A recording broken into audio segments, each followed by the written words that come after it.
Bukan sebaliknya. Pembangunan infrastruktur itu penting, tetapi jangan sampai melupakan pembangunan manusianya. Betul? Faktanya harga-harga bagaimana Bapak Ibu sekalian? Mas Agus lagi. Harga-harga mahal. Harga BBM gimana? Harga sembako gimana? Saya agak bingung ya. Mungkin nggak bangun pabrik tanpa jalan? Mungkin nggak bangun perkebunan tanpa jalan? Mungkin tidak membangun industri tanpa jalan? Mungkin tidak membangun pertanian tanpa jalan? Mungkin tidak membangun pariwisata tanpa jalan? Artinya jangan dipisah-pisah. Jalan tidak semata-mata persoalan distribusi. Jalan juga bagian penting untuk membangun industri, membangun wisata, membangun produksi, membangun pertanian, perkebunan dan sebagainya. Kadangkala banyak orang melihat sangat sederhana. Dia melihat jalan cuma kumpulan aspal. Dia melihat jalan cuma kumpulan semen. Bukan, jalan adalah arah media membangun peradaban dan lapangan kerja.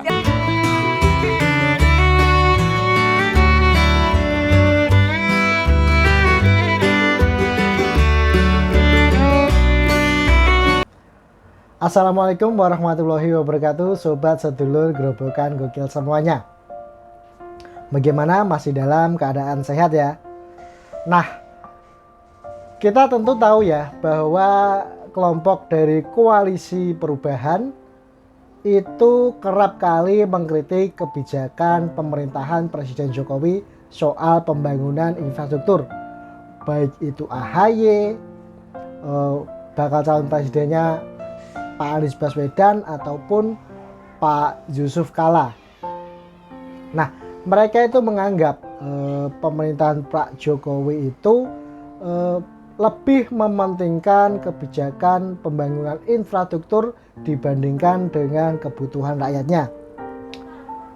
Mereka itu berpikir ya bahwa pemerintahan Presiden Jokowi ini begitu ugal-ugalan membangun infrastruktur, dan infrastruktur itu pun tidak begitu langsung berdampak untuk masyarakat kecil. Namun hal itu ya langsung disanggah dan dijawab telak oleh Bang Adian Apitupulu. Bang Adian mengungkapkan kalau infrastruktur itu fundamental dan fondasi yang sangat penting. Karena apa? Jika kita ingin meningkatkan ekonomi, meningkatkan pariwisata, meningkatkan perkembangan suatu wilayah, yang namanya infrastruktur ataupun jalan itu adalah hal yang paling utama. Karena tanpa semua itu, karena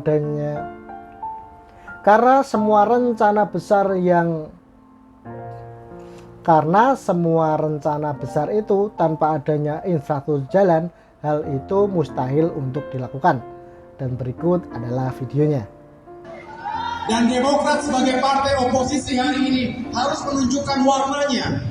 Warna kita biru, tapi kita juga harus menunjukkan bukan hanya berbeda dibandingkan yang lain, tetapi karena kita ingin mengkritisi program-program yang tidak pro rakyat.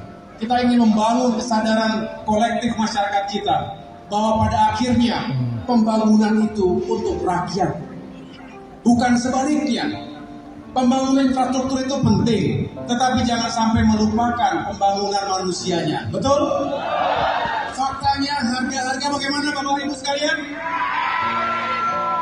Harga-harga mahal. Harga BBM gimana? Harga sembako gimana? Penghasilan gimana penghasilan? Daya beli gimana daya beli?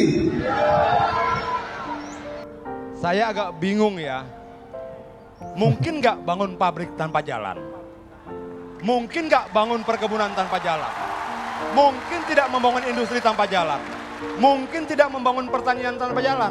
Mungkin tidak membangun pariwisata tanpa jalan? Artinya jangan dipisah-pisah. Jalan tidak semata-mata persoalan distribusi. Jalan juga bagian penting untuk membangun industri, membangun wisata, membangun produksi, membangun pertanian, perkebunan dan sebagainya. Kadangkala banyak orang melihat sangat sederhana. Dia melihat jalan cuma kumpulan aspal. Dia melihat jalan cuma kumpulan semen. Bukan, jalan adalah arah media membangun peradaban dan lapangan kerja. Telah kita bangun banyak sekali. baik itu yang namanya jalan tol, pelabuhan baru maupun pengembangan, airport baru maupun pengembangan. Dan inilah yang ingin terus kita lakukan agar konektivitas antar pulau, konektivitas antar provinsi, konektivitas antar kabupaten dan kota itu betul-betul tersambungkan dengan baik. Dengan itu, kecepatan, kemudahan, transportasi logistik, transportasi barang, mobilitas orang akan semakin cepat. Daya saing kita tanpa memperbaiki ini, tanpa membangun ini, lupakan. Sehingga saya akan konsisten untuk terus membangun infrastruktur ini sehingga betul-betul konektivitas ini tersambung. Kami sebagai masyarakat LMD Kota Belin sangat-sangat berterima kasih kepada Pak Presiden yang telah memperbaiki jalan kami. Mudah-mudahan dari sini harga jeruk bisa naik dan harga pupuk bisa distabilkan lagi dan tidak susah untuk mendapatkannya. Kami tidak kesusahan lagi di jalan, baik kami jalan siang maupun tengah malam. Kami sudah sangat-sangat merasakan jalan itu nggak ada kendala. Kalau dulunya lewat dari jam 7 malam kami nggak bisa keluar lagi. Sekarang jam 12 malam pun kami sudah berani. Jadi ucapan saya sangat terima kasih Pak.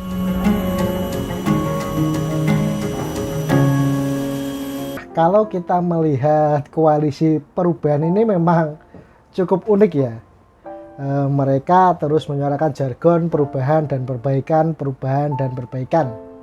Dan kerap kali mengkritik kebijakan infrastruktur yang dilakukan oleh pemerintahan Presiden Joko Widodo.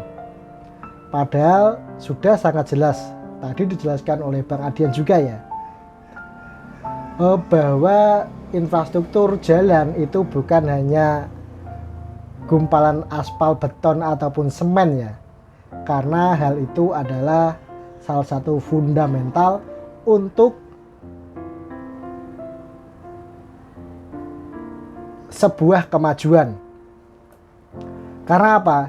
Seperti yang disebutkan Bang Adian tadi, yang namanya membangun pabrik, membangun perkebunan, membangun pertanian, membangun industri, membangun sebuah kawasan, itu tidak mungkin bisa dilakukan tanpa namanya infrastruktur jalan itu tadi. Nggak seperti klaim Mas Ahy ya, yang menyebutkan bahwa pembangunan infrastruktur daerah Pak Jokowi ini nggak begitu berdampak langsung pada wong cilik. Namun kenyataannya kami yang ada di desa-desa kecil, seperti desa saya sendiri misalnya ya, sebelum dulu ada pembangunan jalan cor beton seperti sekarang ini, akses jalannya itu sangat susah. Yang namanya para petani untuk menjual hasil pertanian itu juga kesulitan untuk bersaing harganya. Tetapi setelah sekarang jalannya sudah bagus, para pengepul atau istilahnya tengkulak bisa masuk ke desa untuk membeli hasil pertanian para petani, harganya pun juga bisa bersaing. Jadi petani juga diuntungkan di sini. Selain itu, jalan yang bagus juga bisa meningkatkan perekonomian masyarakat di desa. Seperti misalnya dulu yang namanya pengiriman paket online itu ya, jasa pengirimannya itu nggak ada di daerah kami. Nggak ada yang mau masuk karena jalannya yang jelek, masuk daerah pegunungan istilahnya, itu nggak ada namanya jasa paket pengiriman. Tetapi saat ini jasa paket pengiriman itu sudah banyak sekali bisa masuk atau mengakses ke desa kami, dan itu tentu juga perputaran ekonomi lagi. Jadi Mas Agus dan kelompok koalisi perubahan yang terus mengkritik Pak Jokowi harusnya juga bisa melihat ya, bahwa pembangunan infrastruktur di era Pak Jokowi ini begitu berdampak positif, dan itu juga langsung dirasakan oleh masyarakat kecil seperti kami. Nah, mungkin cukup sampai di sini ya untuk video kali ini. Jangan lupa dukung terus Gerobokan Gokil dan sampai berjumpa lagi di video menarik selanjutnya. Terima kasih, kami pamit. Salam waras dari warga desa.